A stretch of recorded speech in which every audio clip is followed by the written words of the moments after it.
ሰላም ሰላም ቤተሰብ እንዴት ናችሁ? ደህና ናችሁ ወይ? እኔ ያለው እግዚአብሔር ይመስገን ደህና ነኝ።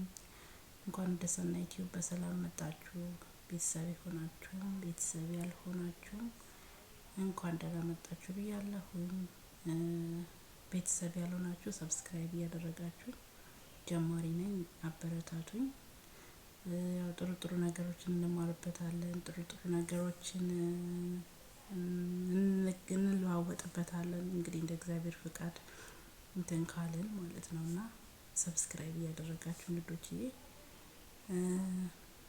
እና ዛሬ ያው መተናል በምስል መተናል። ያው እና ጥያቄ ነበረኝ። ጥያቄ ይዤ ነው የመጣሁት ለመግቢያ ያክል ማለት ነው። እና በጥያቄ ላይ ትንሽ ብንወያይበት ደስ ይለኛል። ያው ያወቀ የሚያውቀውን እንዲያስረዳ ያላወቀ ደግሞ ከምንጠያየቀው ከምንሰጣቸው ምላሾች ብዙ ነገር መማር ይችላል ብዬ ስለማስብ ነው። እና የዛሬ ጥያቄ ምን መሰላችሁ? ለዛሬ ይዤላችሁ የመጣሁት ጥያቄ ቀለበት ምንድነው? እስኪ ስለ ቀለበት ምን አይነት ግንዛቤ አለን? ቀለበት ለምን ቀለበት ተባለ? ለምንስ አስፈላጊ ነገር ሆኖ ተገኘ?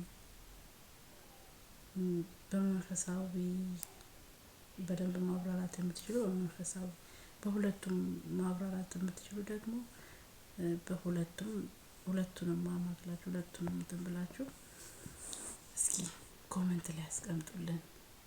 እንማማር በዚህ ርዕስ ላይ የቀለበት አስፈላጊነት ለምን እንደሆነ እስኪ እንረዳ። እኛም የምንወቅ የማያውቀውም ደግሞ ግንዛቤው እንዲኖረው ማለት ነውና እስኪ ኮሜንት ላይ አስቀምጡልኝ። ዛሬ በዚህ ርዕስ ነው የመጣሁት። እቺን ርዕስ እንትን በሉልኝ ተሳተፉልኝ። እኔ ደግሞ ካልሆነ በቀጣይ የኮሜንታችሁን ምናምን ያለውን ነገር እንትን ብዬ በቀጣይ እሰራለሁኝ ማለት ነው።